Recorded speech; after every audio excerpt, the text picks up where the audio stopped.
Wisata. Kita berkesempatan bisa hadir kembali di kajian online Majelis Ilmu Indah Wisata.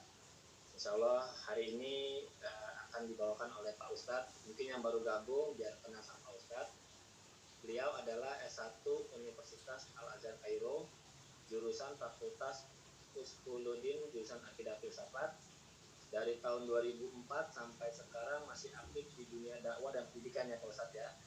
Kemudian tahun 2012 sampai sekarang beliau adalah pembimbing ibadah umroh haji Indah Wisata. Kemudian beliau juga adalah pembimbing ibadah haji resmi Kementerian Agama Indonesia. Alhamdulillah Pak Ustadz, pada kesempatan hari ini mungkin kita bahas mengenai sholat id di rumah nih Pak Ustadz. Karena kan mengingat saat ini belum dibuka atau belum ada instruksi untuk pandemi COVID-19 dinyatakan sudah steril atau sudah bersih. Jadi kemungkinan kita akan melaksanakan sholat idnya di rumah. Nah, materi hari ini tentang mengupas bagaimana cara sholat Idul Fitri di rumah saat pandemi COVID-19. Nah, untuk itu mohon Pak Ustadz bisa menjelaskan secara terperinci bagaimana tata cara dan bagaimana melaksanakan sholat id di rumah. Begitu Pak Ustadz. Oke, Pak Ustadz silakan menjelaskan. Bismillahirrahmanirrahim. Assalamualaikum warahmatullahi wabarakatuh.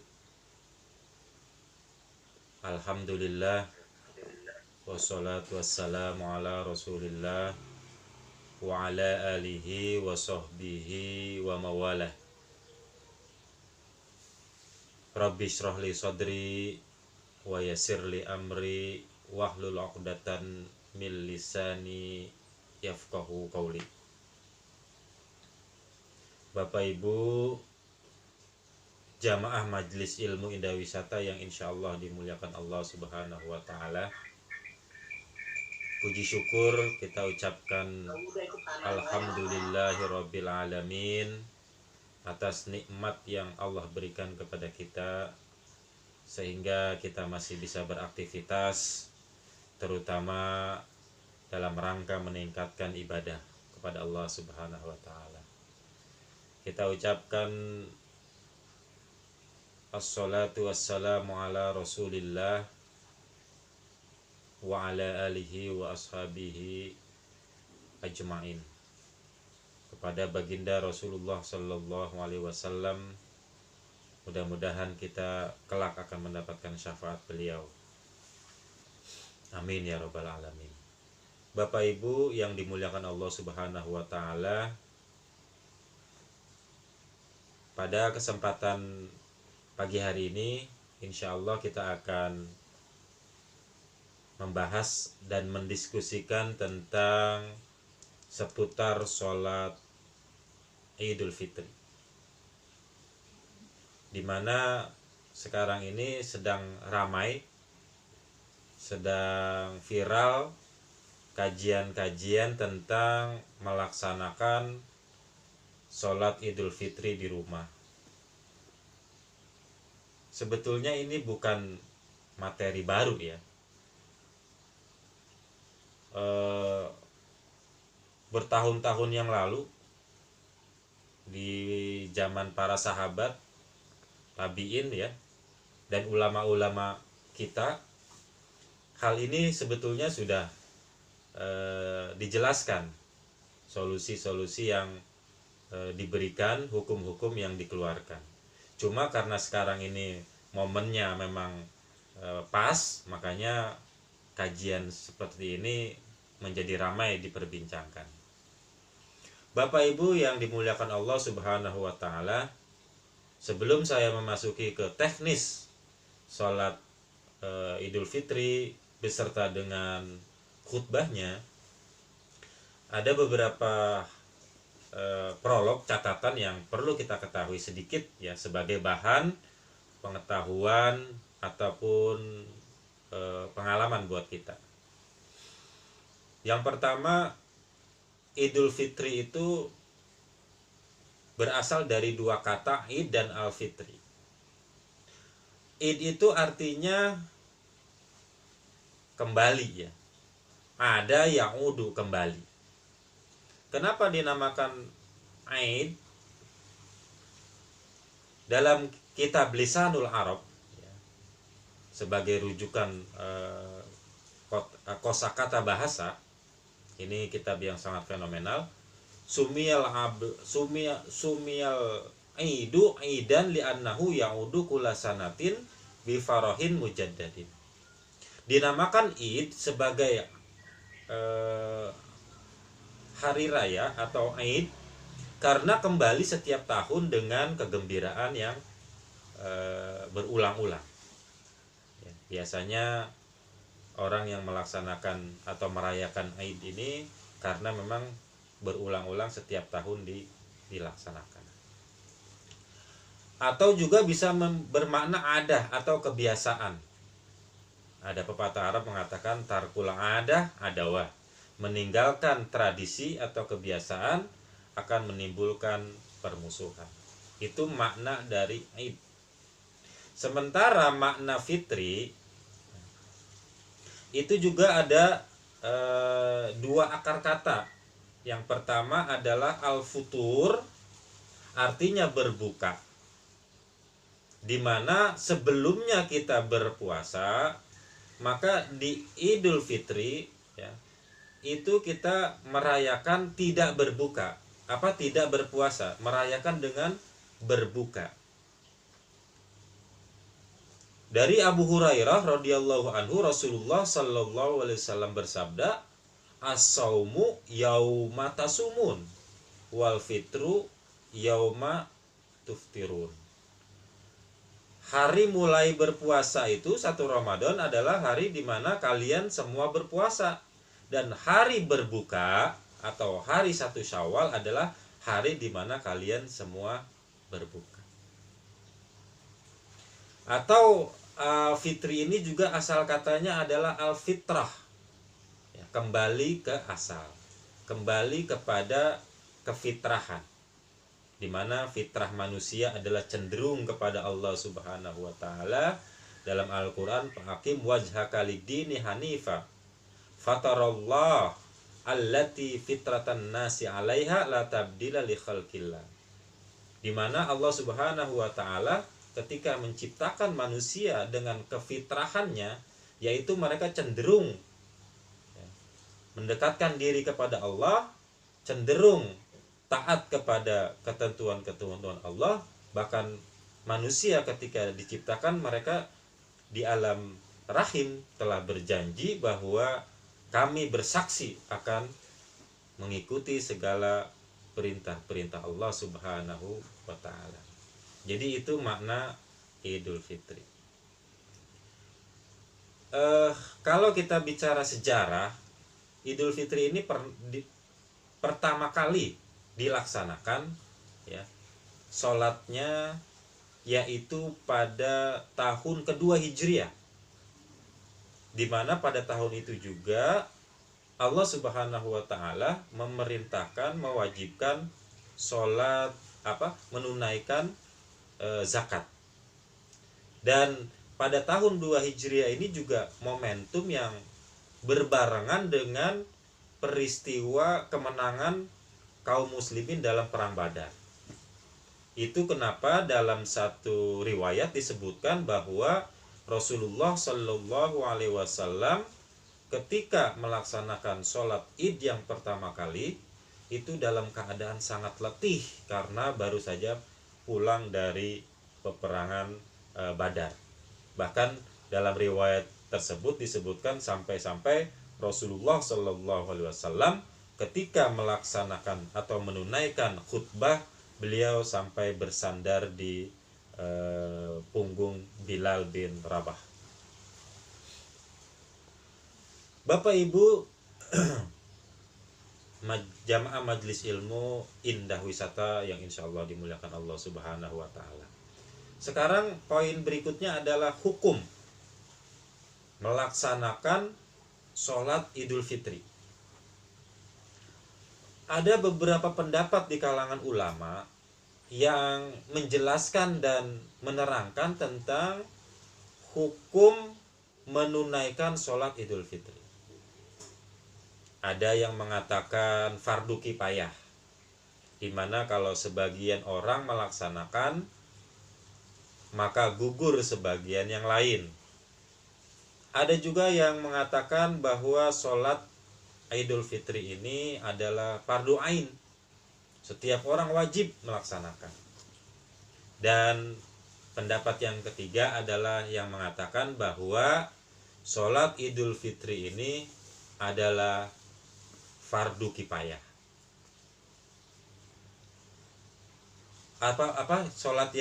Pendapat yang ketiga adalah pendapat yang mengatakan bahwa sholat Idul Fitri ini adalah sunnah muakkadah, maksud saya, yaitu sunnah yang sangat dianjurkan. Kenapa? Karena Rasulullah Shallallahu Alaihi Wasallam sepanjang sejarah, sejak pertama kali melaksanakan sholat Idul Fitri, beliau tidak pernah meninggalkan. Tetapi bukan berarti kemudian kelompok ini mengatakan bahwa itu menjadi wajib, karena dalam satu hadis diriwayatkan, pendapat ini menguatkan bahwa dalam riwayat tersebut, ya, dalam hadis Bukhari dan Muslim dikatakan, hadis ini sangat panjang, ya, dijelaskan di situ Rasulullah Shallallahu Alaihi Wasallam didatangi, ya, oleh seorang laki-laki yang sudah tua, sudah beruban, dan suaranya pun kurang jelas kecuali kalau bicara langsung dengannya dalam keadaan dekat. Dia bertanya kepada Rasulullah Sallallahu Alaihi Wasallam tentang sholat dan tentang puasa, tentang zakat. Rasulullah Sallallahu Alaihi Wasallam menjawab, sholat 5 waktu dan dalam sehari dan semalam. Ketika ditanya tentang sholat, Rasulullah menjawab demikian. Kemudian dia bertanya lagi, adakah saya punya kewajiban sholat lainnya? Rasulullah menjawab, tidak, melainkan hanya amalan sunnah saja. Kemudian orang itu melanjutkan, kemudian kewajiban berpuasa Ramadan. Rasulullah SAW menjawab, tidak, melainkan hanya puasa sunnah saja. Jadi selain sholat 5 waktu, Rasulullah SAW menegaskan adalah sunnah. Selain puasa Ramadan, Rasulullah SAW menegaskan yang lain adalah sunnah. Dalil ini menjadi landasan pendapat yang mengatakan bahwa sholat Idul Fitri adalah hukumnya sunnah muakkadah, yaitu sunnah yang sangat dianjurkan oleh Rasulullah Shallallahu Alaihi Wasallam.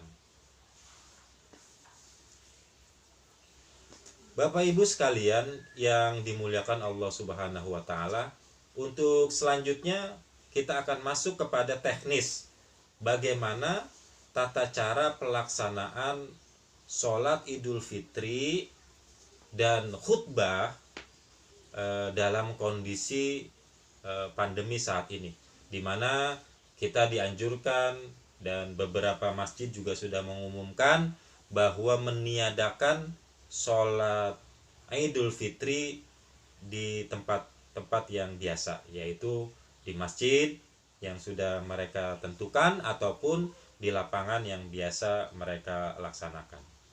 Jadi pilihannya kita akan melaksanakan sholat Idul Fitri dan khutbahnya di rumah bersama keluarga ataupun bersama dengan anggota yang lain. Dalam hal ini ada 3 pilihan yang bisa dilaksanakan. Yang pertama, melaksanakan sholat Idul Fitri sendiri, ya, sendiri masing-masing. Misalnya tidak ada yang bisa diajak berjamaah. Apakah mungkin karena pasangannya dalam keadaan berhalangan, atau memang betul-betul sendiri. Yang kedua, bisa dilaksanakan secara berjamaah. Mungkin suami dengan istri, kemudian dengan anak-anak, ataupun mungkin dengan anggota yang lain. Yang ketiga adalah sholat Idul Fitri berjamaah dan dengan disertai khutbah. Jadi yang pertama sendiri, ya otomatis tanpa khutbah.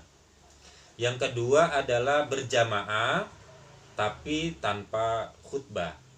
Yang ketiga adalah berjamaah diiringi atau dilengkapi dengan khutbah. Nah, ini akan kita jelaskan secara detail satu persatu. Yang pertama adalah sholat Idul Fitri sendiri. Apakah sholat Idul Fitri itu boleh dilaksanakan sendiri? Ya, boleh. Dalam sejarah itu disebutkan atau diriwayatkan oleh beberapa ulama kita, di antaranya adalah dari Abu Hasan Al-Baghdadi dalam kitab Al-Iqna fil Fiqhi Syafi'i. Dalam kitab Al-Iqna fil Fiqhi Syafi'i dijelaskan bahwa wa yusallil idani fil hadir wa safar jama'atun wa furadiyun. Dan sholat 2 hari raya ya, itu baik dilaksanakan saat itu ya, dalam keadaan tepat waktu misalnya, dalam keadaan normal misalnya, wasafar atau dilaksanakan sewaktu dalam perjalanan. Misalnya seseorang sedang melaksanakan satu perjalanan. Nah, dia bisa melaksanakan sholat Idul Fitri tersebut jama'atun wa furadiyun, baik secara berjamaah maupun dalam keadaan munfarid atau sendiri. Kemudian dikuatkan dalam kitab Fathul Qorib ya, disebutkan di sana wa sholatul idaini sunnatun muakkadatun wa tushra'u jama'atan wa limunfaridin wa musafirin wa hurin wa abdin. Dan sholat 2 hari raya ya, ini maksudnya adalah Idul Fitri dan Idul Adha, sunnah muakkadah, yaitu sunnah yang sangat dianjurkan, yang sangat ditekankan, bahkan para ulama menyebutkan hampir mendekati wajib muakkadah itu, dan boleh dilakukan, disyariatkan dilakukan untuk berjamaah. Walimun faridin, dan juga bisa dilaksanakan secara munfarid, sendiri-sendiri. Wa musafirin, baik itu seorang yang sedang dalam perjalanan, wa hurin wa abdin, baik itu orang merdeka ataupun dia seorang budak. Jadi sebetulnya hal ini sudah ditegaskan jauh sebelum pandemi ini terjadi, di mana seorang budak karena mungkin tidak mendapatkan izin untuk ke lapangan, ke masjid melaksanakan sholat, kemudian juga mungkin seorang ibu rumah tangga karena sibuk atau repot dengan anak-anak sehingga tidak ada waktu untuk melaksanakan di masjid ataupun di lapangan. Ini sebetulnya sudah ditegaskan oleh ulama-ulama kita terdahulu, dibolehkan sholat di rumah sendiri-sendiri. Bapak Ibu jamaah Majelis Ilmu Indah Wisata yang insya Allah dimuliakan Allah Subhanahu wa Ta'ala. Nah, yang kedua ya, sholat id ini dilaksanakan berjamaah. Nanti ada sedikit persamaan ya, bagaimana tata cara sholat berjamaah dengan tata cara sholat sendiri. Tetapi yang perlu ditegaskan di sini juga bahwa ada beberapa hal yang bisa kita laksanakan sebelum melaksanakan sholat id ini. Di antaranya adalah kita mungkin kalau tempat kita udah harus siapkan ya tempatnya ya. Kita memang di rumah itu sudah harus menyiapkan musola. Tapi kalau misalnya sholat id ini bisa kita laksanakan di halaman juga boleh ya. Jadi tentukan dulu tempat sholat kita ya, di mana nanti kita akan melaksanakan sholat id tersebut kalau memang berjamaah. Nah, secara umum persiapan yang kita lakukan adalah yang pertama mandi. Jadi sebelum kita melaksanakan sholat Idul Fitri ini, baik kita berjamaah maupun sendiri, disunahkan untuk mandi.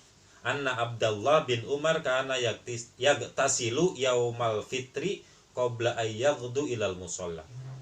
Disebutkan bahwa Ibnu Umar radhiyallahu anhu senantiasa mandi pada hari Idul Fitri sebelum berangkat ke lapangan ataupun ke tempat sholat. Ya. Jadi mandi untuk melaksanakan sholat Idul Fitri. Kalau niat ya mungkin bisa kita sebutkan lafaznya nawaitu al-ghusla li'idil fitri lillahi ta'ala. Aku niat mandi untuk sholat Idul Fitri karena Allah Ta'ala. Kemudian memakai pakaian terbaik, ya, pakaian yang bagus, yang bersih tentunya ya, yang kita miliki. Karena Rasulullah SAW sendiri ketika melaksanakan sholat Id ini, beliau senantiasa menggunakan dalam tanda petik ya pakaian kebesaran yang selalu beliau gunakan, yaitu berupa jubah.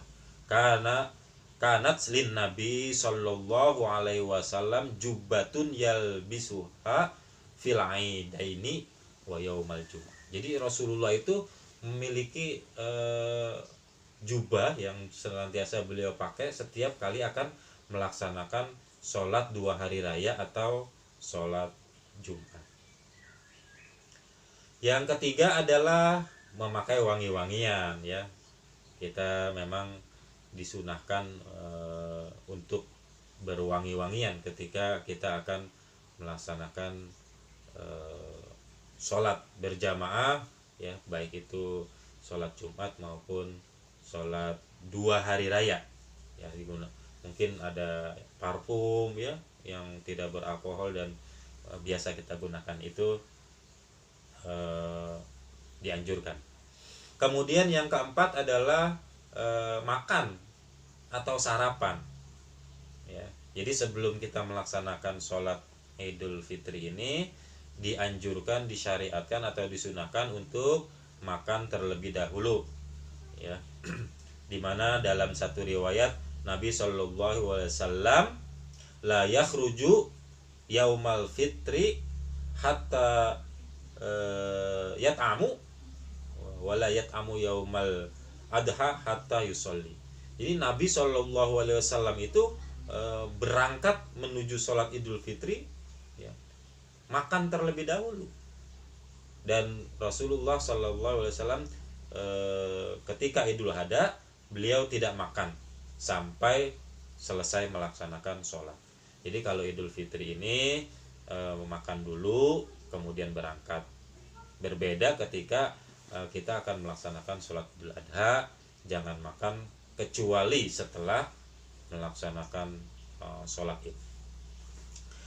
Kemudian Bapak Ibu sekalian, waktu sholat Idul Fitri itu kapan? Ya.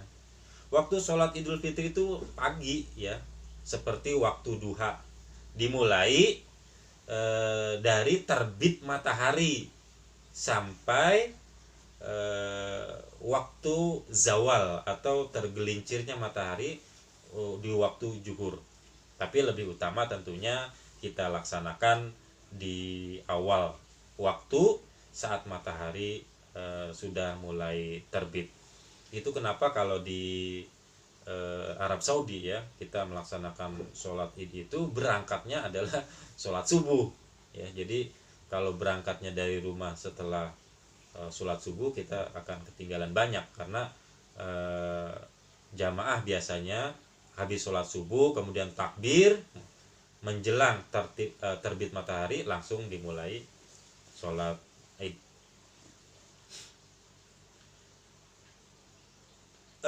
Sholat Idul Fitri ini 2 rakaat ya, dimana disebutkan juga dari Umar bin Khattab, sholatul Jum'ati rakaatani wa sholatul id rakaatani, dan seterusnya. Ya, sholat Jumat, sholat Id itu 2 rakaat.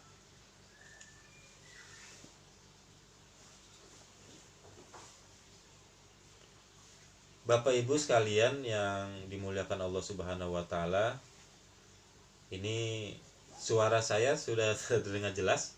Ini diinfokan suaranya nggak masuk. Ya, agak putus-putus Pak Ustadz.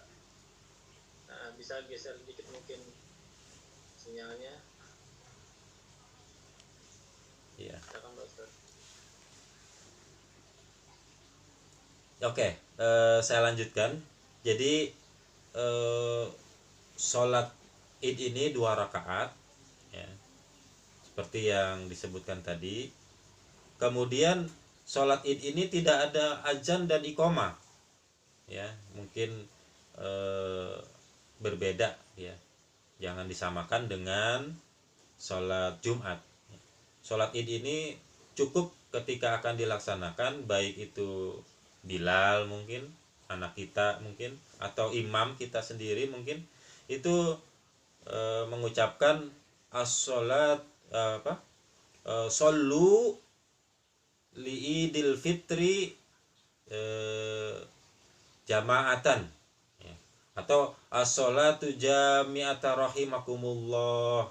Ini lafaz yang biasa digunakan Bilal ataupun imam ketika akan melaksanakan sholat Idul Fitri. Tidak diawali ataupun didahulukan dengan azan ataupun iqomah.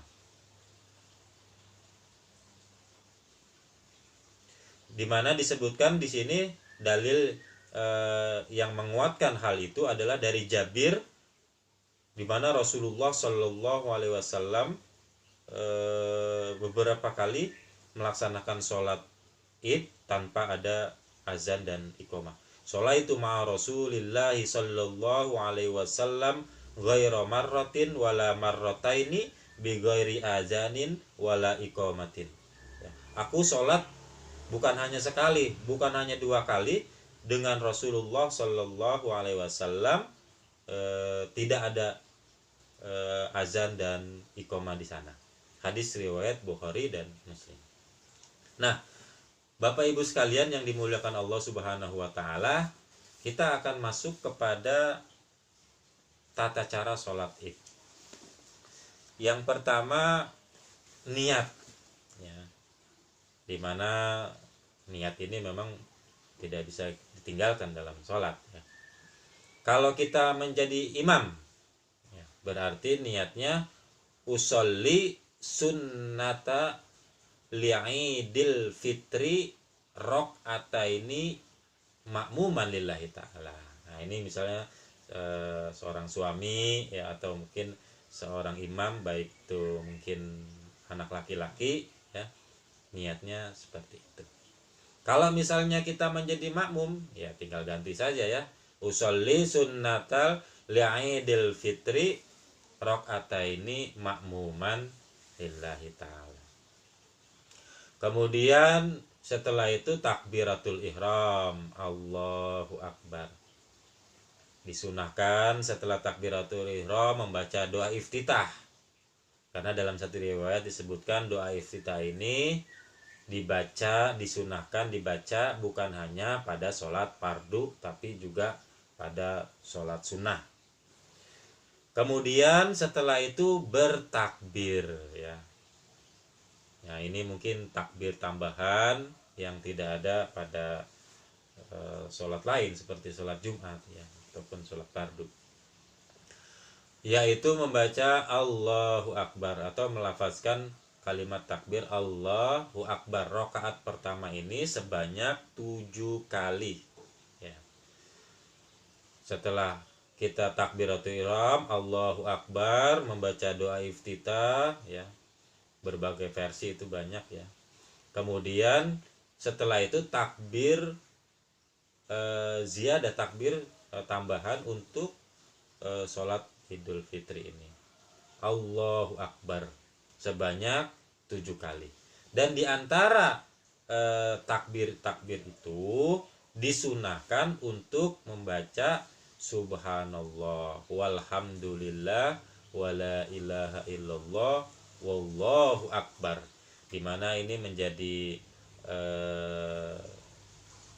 sunnah ya, dengan dalil bahwa dari Ibnu Mas'ud beliau menjelaskan di sela-sela takbir dianjurkan untuk membaca tahmid dan pujian kepada Allah Subhanahu wa taala.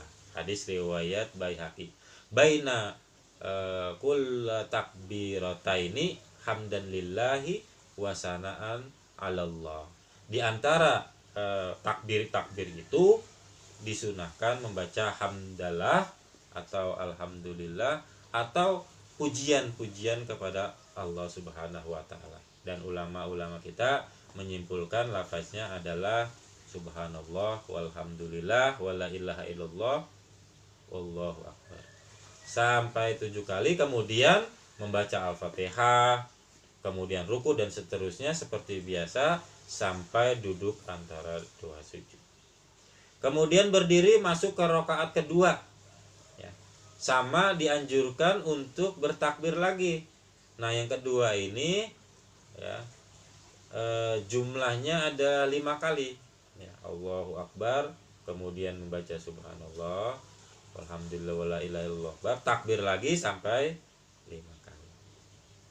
Nah, itulah kemudian sampai ke rakaat kedua ini berakhir ditutup dengan salam. Jelas ya Bapak Ibu sekalian, ini adalah uraian tentang tata cara sholat Idul Fitri. Kemudian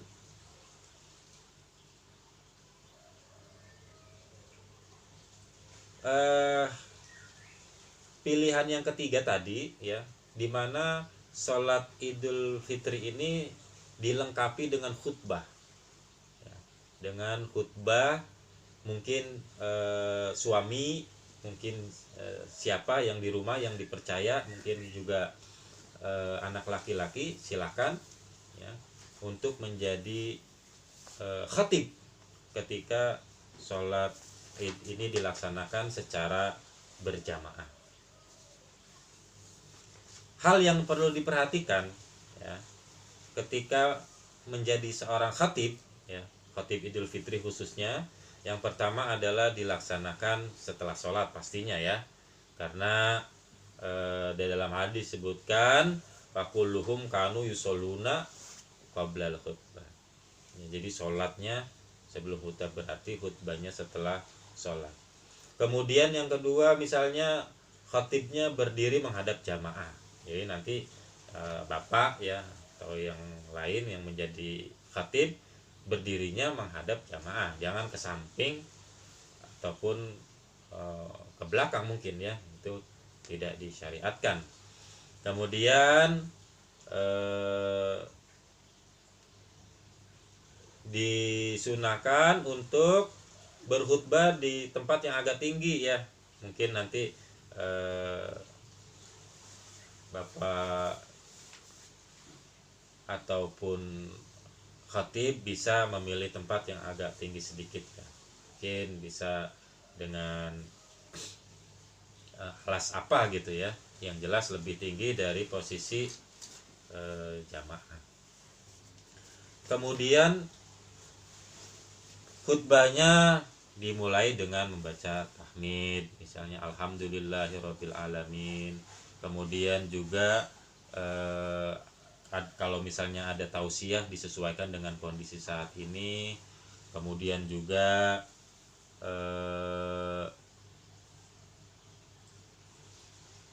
apabila misalnya disimpulkan, sebetulnya ringkas saja ya, bahwa khutbah ini memiliki 5 poin yang harus terpenuhi.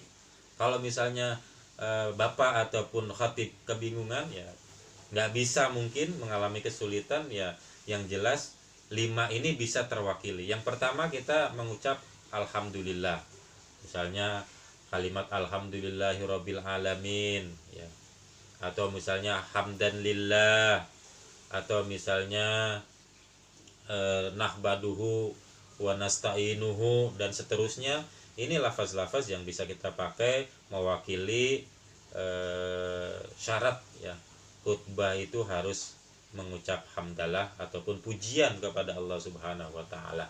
Kemudian yang kedua bersolawat kepada Nabi. Allahumma sholli ala Sayyidina Muhammad wa ala ali Sayyidina Muhammad ya.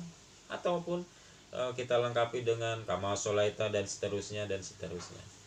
Yang unsur yang ketiga yang bisa kita masukkan ataupun menjadi syarat khutbah kita adalah mewasiatkan kalimat tausiah ya. Usikum wa nafsi bitaqwallah, atau misalnya dalam bahasa Indonesia hadirin keluargaku, misalnya aku berwasiat bertakwalah kepada Allah Subhanahu wa taala ya.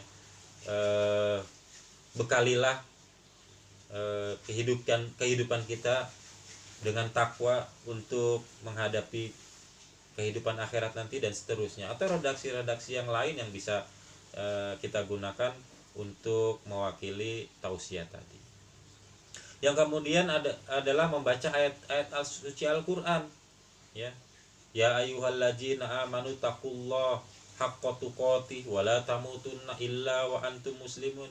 Atau misalnya ayat-ayat yang lain, misalnya kita baca qul a'udzu birabbin nas dan seterusnya.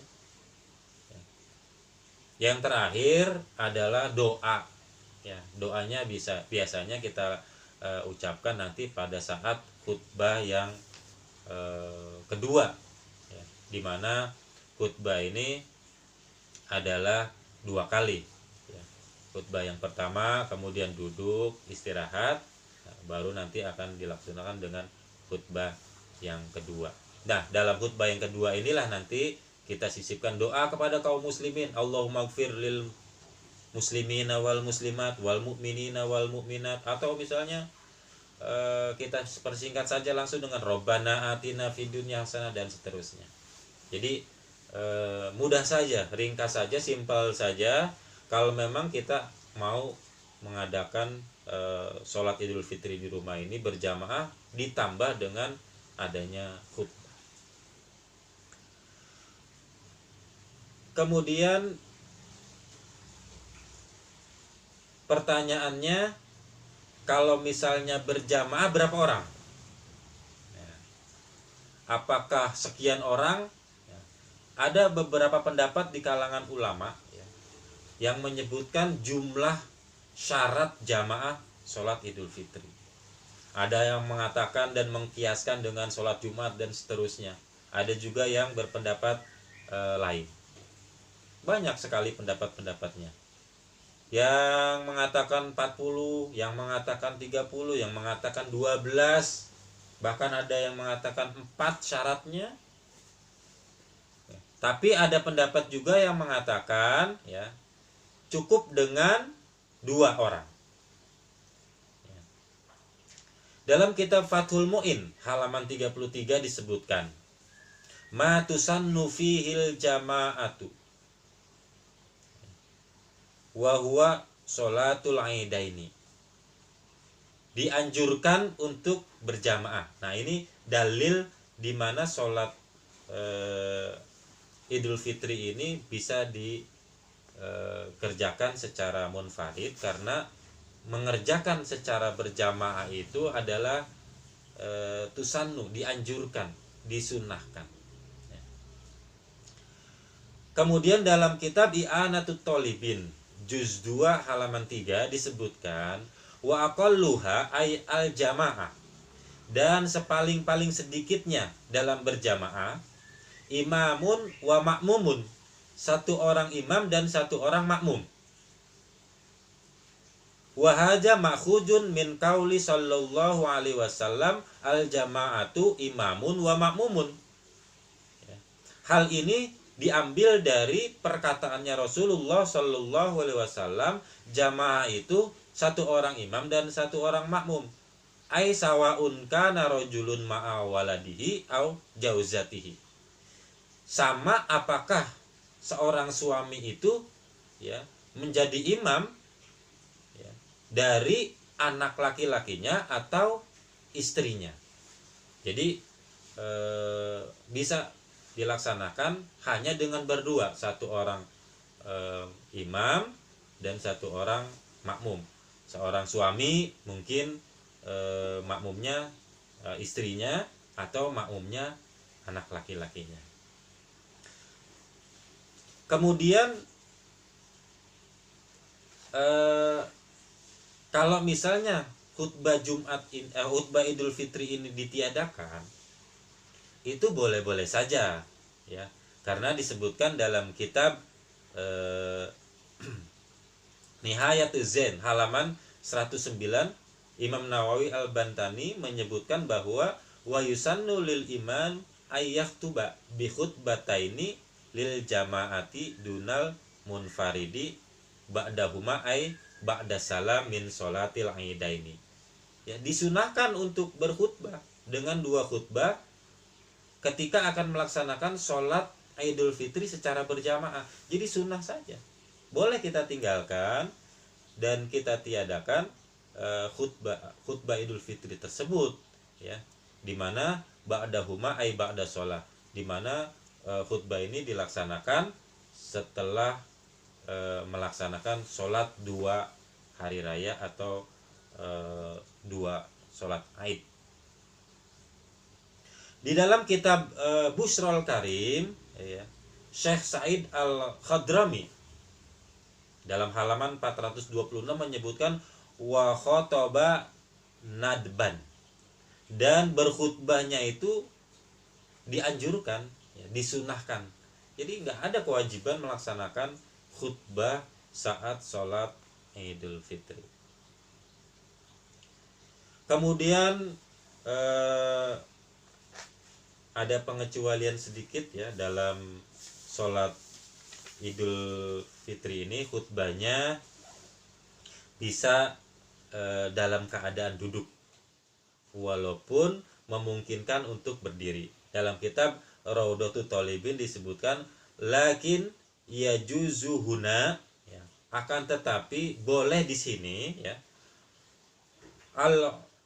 al-qu'ud duduk ya, fihima dalam khutbah tadi ya, ma'al qudrati alal qiyam, walaupun dia mampu untuk berdiri. Jadi kalau misalnya Bapak khutbahnya sambil duduk ya boleh-boleh saja, tidak mesti harus berdiri, walaupun mungkin yang afdol kita melaksanakannya dalam keadaan berdiri. Bapak Ibu sekalian, kemudian tambahan sedikit ya, di samping tadi ada apa namanya syarat-syarat khutbah itu tahmid ya, memuji Allah, bersolawat kepada Rasulullah, kemudian wasiat takwa, kemudian membaca ayat suci Al-Quran, dan kemudian juga doa. Disunahkan bahwa khutbah ini dibuka dengan takbir ya. Untuk khutbah pertama disunahkan bertakbir sebelum memulai sebanyak 9 kali, dan ketika khutbah yang kedua sebelum kita memulainya dengan takbir sebanyak 7 kali. Misalnya begini, Allahu Akbar, Allahu Akbar, Allahu Akbar, Allahu Akbar, Allahu Akbar, Allahu Akbar, Allahu Akbar, Allahu Akbar, Allahu Akbar, walillahil hamd, alhamdulillah, atau hamdan lillah, seperti itu. Kemudian khutbah yang keduanya Allahu Akbar, Allahu Akbar, Allahu Akbar, Allahu Akbar, Allahu Akbar, Allahu Akbar, Allahu Akbar, walillahil hamd, alhamdulillahi rabbil alamin, wassalatu wassalamu ala sayyidina Muhammadin, seperti itu ya. Karena disebutkan wa yustahabu ayyuftahal khutbah bi tis'a takbiratin dan seterusnya itu ada dalil yang menyebutkan demikian. Baik, Bapak Ibu sekalian, saya pikir cukup uraiannya. Mungkin untuk lebih jelasnya nanti kita akan diskusikan bersama-sama jika memang ada yang mau disampaikan. Terima kasih, saya kembalikan kepada tim Divisi Haji dan Umroh Indah Wisata. Ya, Pak Ustadz, terima kasih Pak Ustadz untuk materinya. Alhamdulillah, semoga bermanfaat. Mungkin Bapak Ibu silakan ada yang mau bertanya. Ya Pak Yudi, Silakan, ini Pak Yudi. Martono. Ya. Silakan. Assalamualaikum Pak Ustadz. Waalaikumsalam warahmatullahi. Pak Ustadz, saya mau tanya, bisa nggak misalnya begini Pak Ustadz? Misalnya pagi saya sholat id, saya sebagai imamnya untuk keluarga. Bersama dengan itu kita bareng Pak Ustadz aja yang khotbah. Nanti kita pakai Zoom begini. Jadi sholatnya di masing-masing, di bersamaan mulainya, kemudian khotbahnya Pak Ustadz. Kira-kira apakah bisa begitu Pak Ustadz? Terima kasih. Wassalamualaikum warahmatullahi wabarakatuh. Waalaikumsalam. Iya. Bapak Ibu sekalian yang di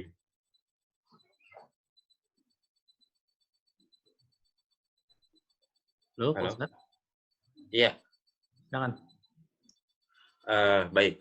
Bapak Ibu sekalian yang dimuliakan Allah Subhanahu wa taala. Sebetulnya masalah-masalah yang sekarang ini yang terjadi sejak sepeninggalnya Rasulullah Sallallahu Alaihi Wasallam memang tidak dicontohkan, seperti misalnya sholat tanpa khutbah, seperti misalnya khutbahnya seperti yang tadi sudah dijelaskan, karena kondisi-kondisi ini disesuaikan dengan keadaan yang terjadi. Ada juga bahkan di beberapa tempat sholat Idul Fitri khusus wanita, ya, khusus wanita mengadakan sholat Idul Fitri. Ini kan sesuatu yang tidak pernah terjadi pada zaman Rasulullah. Nah, perihal tentang pengecualian yang tadi kita sudah sebutkan, itu adalah ijtihad para ulama kita. Misalnya seperti imam-imam mazhab dan seterusnya. Itu mereka berijtihad dalam kondisi-kondisi tertentu, akhirnya mengeluarkan pendapat. Nah, berkaitan dengan yang tadi, pertanyaan apakah boleh, saya pikir hal ini tidak pernah dicontohkan oleh Rasulullah dan juga tidak disebutkan oleh para sahabat dan oleh ulama-ulama kita. Jadi sebaiknya kita ikuti saja yang sudah berlaku. Ya. Kalau memang kita mampu melaksanakannya secara berjamaah dengan khutbah, silahkan. Tapi kalau misalnya merasa tidak mampu, tadi pilihan kedua ada, ya, kita sholat berjamaah dengan keluarga, kemudian kita tidak lanjutkan dengan khutbah. Ya. Kalau misalnya dipaksakan, bisa saja sih sebetulnya, ya, kita belajar ringan-ringan saja, ya. Kita ucapkan alhamdulillahirabbil alamin wassalatu wassalamu ala sayyidina Muhammadin. Kemudian usikum wa nafsi, seperti yang tadi saya jelaskan, itu sesuatu yang ringan saja. Kalau misalnya khutbahnya disampaikan oleh orang lain dengan kemajuan teknologi sekarang, saya pikir ini tidak ada yang berpendapat demikian para ulama-ulama kita. Nah, Pak Ustadz, kalau misalnya tadi Martono bilang khutbahnya Pak Ustadz, gimana kalau Pak Ustadz bikinin catatan buat khutbah kita, Pak Ustadz? Halo, Pak Ustadz? Ya, iya. Jadi kalau nggak pindah tetap masuk suara saya. Ya, Pak Ustadz. Baik. Iya, ya. Jadi Pak Ustadz bikinin catatan buat khutbahnya Pak Ustadz. Jadi nanti biar kita baca yang dari Pak Ustadz aja untuk khutbah di rumah nanti gitu. Bisa nggak gitu Pak Ustadz? Ya, bisa-bisa saja sih. Tinggal nanti selera saya mungkin beda dengan selera teman-teman. Kalau misalnya saya panjangin gimana, atau saya pendekin gimana, atau misalnya yang sederhana tadi juga bagaimana, tinggal nanti saya buatkan saja gitu, yang versi panjangnya, yang versi singkatnya, atau versi seadanya yang dijelaskan oleh ulama-ulama kita sekarang ini yang lagi viral ya. Cukup hamdalah, cukup assalatu wassalamu ala rasulillah, kemudian cukup usikum wa nafsi bitaqwallah, kemudian baca qul huwallahu ahad atau qul a'udzu birabbinas, kemudian duduk. Habis itu khutbah lagi, Allahu Akbar 7 kali, kemudian Alhamdulillah, kemudian sholawat kepada Rasulullah, kemudian membaca ayat Al-Quran, kemudian berwasiat dan doa ya. Kalau memang begitu ya gampang saja. Ya.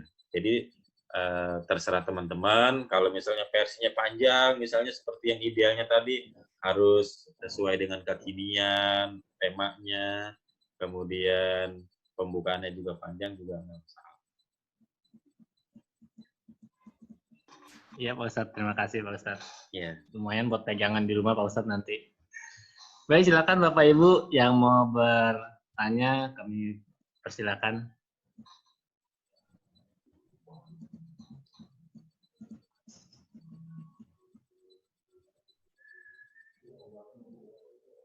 Silakan Bapak Ibu.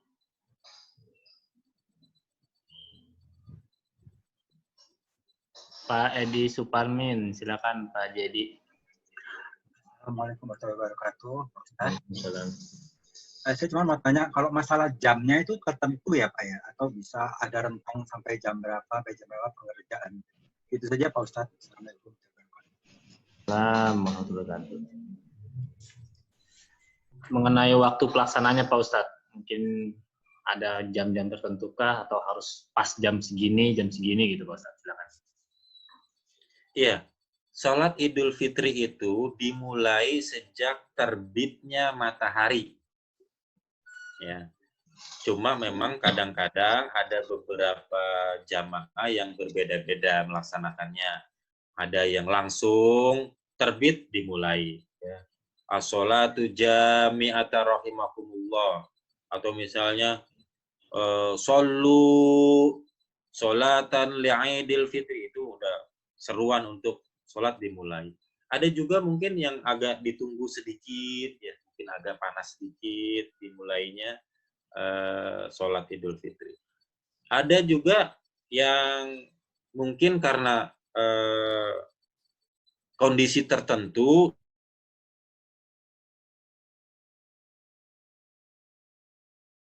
mungkin karena kondisi yang tidak bisa dihindari seperti ibu di rumah, tidak bisa berjamaah, masih ada urusan ngurus anak dan sebagainya. Sampai tergelincirnya matahari atau waktu zuhur. Jadi kalau setelah zuhur sudah habis waktu sholat Idul Fitri. Tapi yang disunahkan adalah di awal-awal waktu matahari terbit langsung dilaksanakan sholat Idul Fitri. Makanya kalau kita di Mekah Munawwarah atau Madinah, Mekah Al-Mukarramah atau Madinah Al-Munawwarah, itu sholatnya langsung. Makanya kita berangkat sholat Idul Fitri itu sekaligus sholat subuh. Ya, karena habis sholat subuh, bertakbir, kemudian terbit langsung dimulai. Di Indonesia mungkin kadang-kadang masih menunggu sedikit, ya biar jamaahnya lebih lengkap dan sebagainya. Tapi lebih afdol, ada juga beberapa jamaah yang memulainya langsung. Jadi sebaiknya di rumah ketika kita akan melaksanakannya langsung setelah matahari terbit. Assalamualaikum Pak Ustadz. Waalaikumsalam warahmatullahi. Pak Ustadz, terima kasih banyak Pak. Materinya kan cukup banyak. Biasanya Pak ini kita rekam. Kemudian rekamannya itu kita taruh di YouTube dan kita bagikan. Hanya mohon maaf karena ini ada kendala teknis, suaranya jadi putus-putus. Jadi mungkin tidak bisa kita bagikan rekamannya. Pak Ustadz, apakah berkenan untuk menulisnya Pak yang tadi disampaikan? Nanti ditulis biar nanti kita bagikan ke jemaah-jemaah dalam bentuk PDF gitu Pak.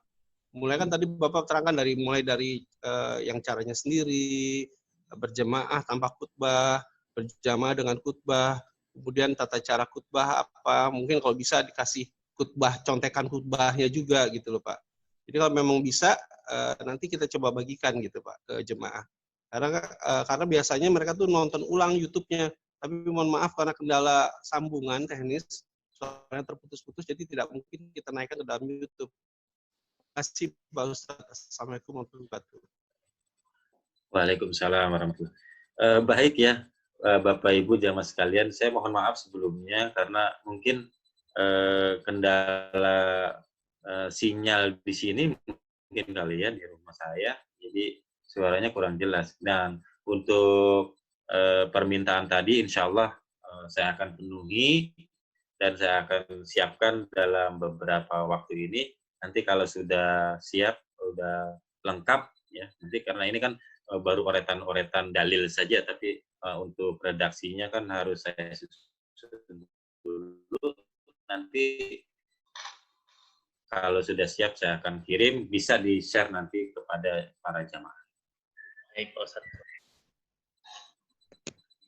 Ya. Pak Ustadz, ini ada yang bertanya lagi Pak Ustadz di grup chat. Kalau sholat Idul Fitrinya berjamaah menggunakan media Zoom, apakah boleh? Nggak bisa. Halo Pak Kenapa? Ustadz. Ya, ada yang bertanya nih Pak Ustadz Japri. Iya, iya. Kalau sholat Idul Fitrinya berjamaah menggunakan media Zoom, apakah boleh? Atau media lainnya yang secara online begitu Pak Ustadz? Iya.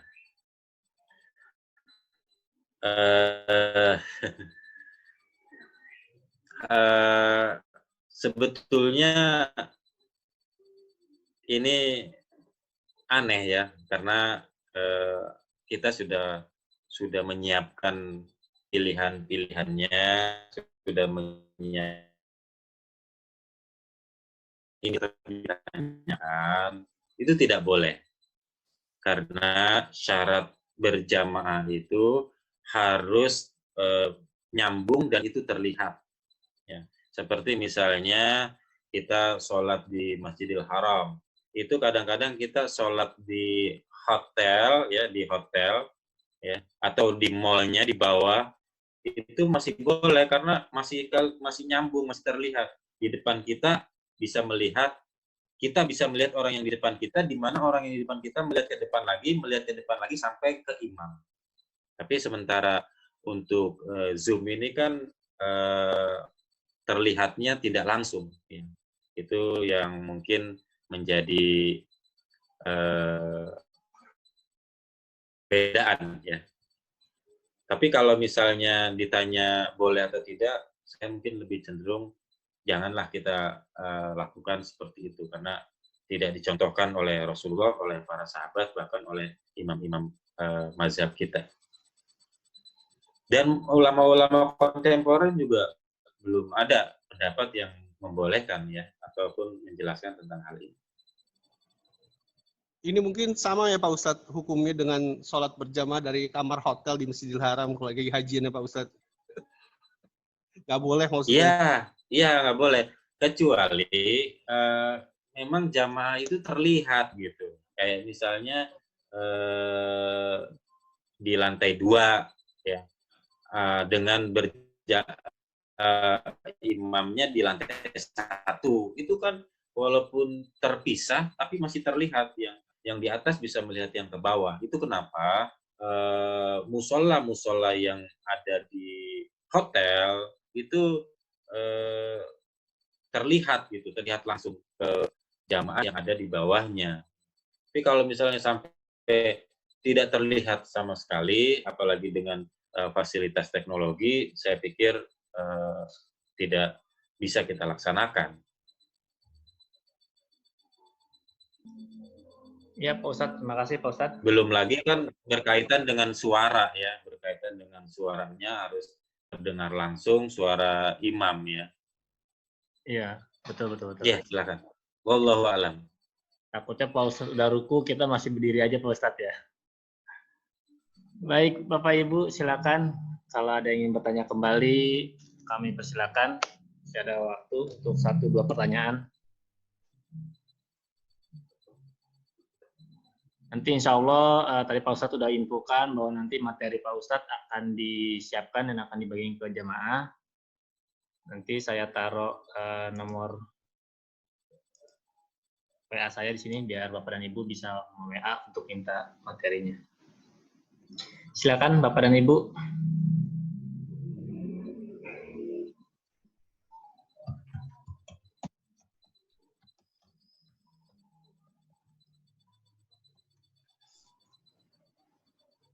Ada pertanyaan lagi Bapak dan Ibu?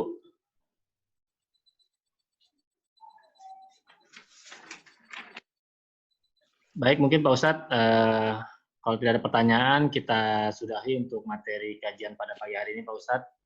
Saya ucapkan terima kasih Pak Ustadz atas waktu dan materinya. Mungkin alangkah baiknya kita tutup majelis ilmu kita ini dengan doa Pak Ustadz. Untuk Pak Ustadz saya persilakan. Ya, terima kasih. Bapak Ibu sekalian, jamaah Majelis Ilmu Indah Wisata yang dimuliakan Allah Subhanahu wa taala.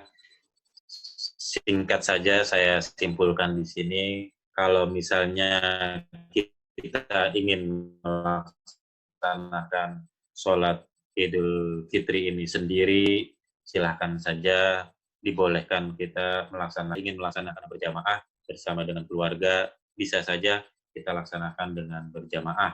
Silahkan pilih menjadi imam apakah suami atau anak laki-laki yang kira-kira bisa ataupun mampu menjadi imam. Kemudian kalau misalnya sholat Idul Fitri berjamaah ini bisa kita laksanakan dengan diiringi dengan khutbah Idul Fitri juga silahkan yang mampu. Kalau misalnya secara lengkap bisa, alhamdulillah. Tapi kalau misalnya sederhana juga bisa kita lakukan. Tapi kalau khawatir tidak bisa sama sekali, ya kita jangan memaksakan, kita pilih opsi yang kedua, hanya sholat berjamaah saja. Yang penting, yang perlu kita ingat bahwa kalau memang sampai saat ini ataupun nanti kita tidak bisa melaksanakan sholat berjamaah di masjid karena anjuran para ulama-ulama kita ataupun keputusan dari pemerintah kita, sebaiknya kita ikuti saja tanpa kita harus memaksakan diri untuk melaksanakannya di masjid ataupun di tanah lapang seperti biasa dalam keadaan normal. Kita laksanakan saja dengan keluarga di rumah ataupun dengan sendiri-sendiri di rumah. Mudah-mudahan Allah Subhanahu wa taala senantiasa melindungi kita semua, menguatkan iman Islam kita, menjauhkan kita dari segala mara bahaya, ya. Dan mudah-mudahan Allah Subhanahu wa taala memberikan kesempatan kepada kita untuk memanfaatkan beberapa hari terakhir yang masih tersisa di bulan suci Ramadan ini. Tancap terus, jangan sampai kendor, malah kita harus lebih meningkatkan lagi, apalagi nanti 10 hari terakhir menjelang Ramadan ini akan berakhir, ya. Jangan sampai kita melewatkan kesempatan yang sangat berharga ini. Dan mudah-mudahan walaupun dalam keadaan tidak normal, tidak mengurangi kegembiraan kita, keberhasilan kita atas kesuksesan kita melewati bulan Ramadan ini dengan sempurna, sehingga pada 1 Syawal nanti kegembiraan itu tetap menjadi milik kita semua, walaupun dalam keadaan yang sekarang ini kita rasakan tidak seperti biasanya. Ala hazihi niyah wa likulli niyatin sholihah wa ila hadratin Nabi Mustafa Rasulullah sallallahu alaihi wasallam. Al-Fatihah. A'udzu billahi minasy syaithanir rajim. Bismillahirrahmanirrahim. Alhamdulillahirabbil alamin arrahmanirrahim maliki yaumiddin. Iyyaka na'budu wa iyyaka nasta'in. Ihdinas siratal ladzina an'amta 'alaihim ghairil maghdubi 'alaihim waladdallin. Rabbi ighfir lana wa liwalidayna. Amin. Alhamdulillahirabbil alamin. Wassalatu wassalamu ala asyrafil anbiya'i wal mursalin wa ala alihi wa sahbihi ajma'in. Allahumma rabbana taqabbal minna sholatana wa siyamana wa ruku'ana wa sujudana wa tilawatana wa khusyu'ana wa tadarru'ana wa tammin taqsirana ya Allah ya rabbal alamin. Rabbana atina fid dunya hasanah wa fil akhirati hasanah wa qina adzabannar. Wa sallallahu ala sayyidina Muhammad wa ala ali sayyidina Muhammad. Subhana rabbika rabbil izzati amma yasifun wa salamun alal mursalin walhamdulillahi rabbil alamin. Baik Bapak Ibu sekalian, demikian yang kami sampaikan. Terima kasih atas segala perhatiannya. Mohon maaf atas segala kekurangannya, baik itu kata-kata maupun sikap, ataupun mungkin karena koneksi yang ada gangguan. Mudah-mudahan yang sedikit ini bermanfaat. Hadanallahu wa iyyakum ajmain, wallahul muwaffiq ila aqwamit thoriq, wabillahi taufiq wal hidayah wal ridha wal inayah. Wassalamualaikum warahmatullahi wabarakatuh. Waalaikumsalam. Terima kasih Pak Ustadz, dan terima kasih juga untuk seluruh jamaah Majelis Ilmu Indah Wisata atas kehadirannya pada pagi hari ini. Untuk agenda berikutnya, materi berikutnya nanti insya Allah hari Rabu tanggal 13 Mei. Nanti kita akan bertemu lagi kembali di Zoom ini. Saya ucapkan terima kasih. Wabillahi taufiq wal hidayah. Wassalamualaikum warahmatullahi wabarakatuh. Waalaikumsalam.